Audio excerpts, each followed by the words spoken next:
గివ్వేం చూసినావు బావా? నా చిన్నప్పుడు వాన పడితే రాగడి మట్టి తినేది, బల్పాలు తినేది, చాక్ పీసులు తినేది.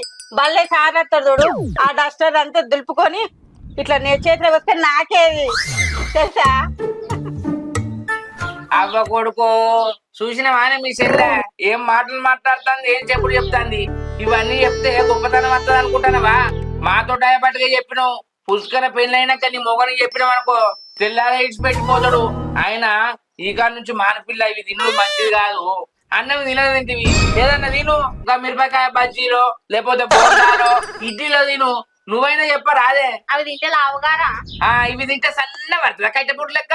ఏదో డైలాగ్ ఉండే, నాలాగా సన్నగా ఉన్నానని ముట్టుకున్నావనుకో దీనమ్మ కరెంట్ షాకే అని ఏదో డైలాగ్ ఉండదు కదా, అట్లా చెప్తాను మీ చెల్లకు సపోర్ట్. నీతోటి ఏం మాట్లాడన్నో ఏమో నాకేం అర్థమైతలేదు. నీ తినక పిల్ల అంటే మళ్ళీ నీ పని గిరిని పట్టినట్టే పడతాను కదా.